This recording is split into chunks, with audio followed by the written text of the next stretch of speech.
Alors, je vais vous parler de linguistique et de politique et d'étymologie. On sait ce qui est en bas.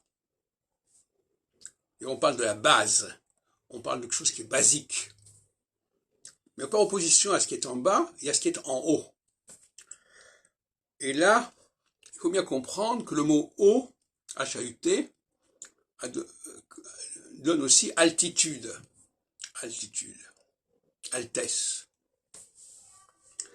Et cette forme en LT, on le retrouve dans le mot élite. Et même, d'une certaine manière, dans le mot état. ET.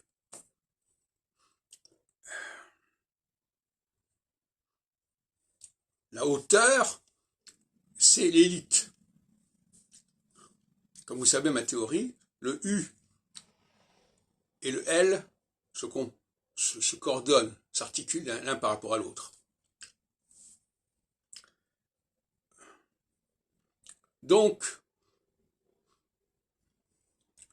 nous avons l'opposition entre l'élite et la base, entre l'état et la base, comme j'ai dit dans une autre vidéo. Le T a quelque chose qui renvoie à ce qui est en haut. L'altitude, la hauteur. Et par opposition au T, il y aurait en quelque sorte le S, peut-être, je ne sais pas, qui renverrait à ce qui est en bas. Ce qui est en bas est ce qui est périphérique, ce qui gravite autour de ce qui est en haut. Et l'astrologie nous parle constamment de cette cyclicité entre le haut et le bas. Alors je sais qu'il y a la fameuse formule de la table d'émeraude, ce qui est en haut est comme ce qui est en bas, mais en réalité, justement, dire cela, c'est aussi reconnaître qu'il y a cette distinction entre le haut et le bas, entre le céleste et ce qui est terrestre.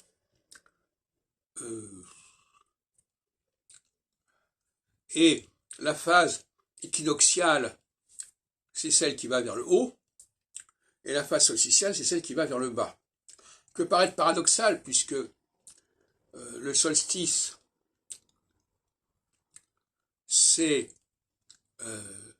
l'idée de quelque chose qui arrive à son maximum, mais justement, le mot stis veut dire qu'il s'est arrêté.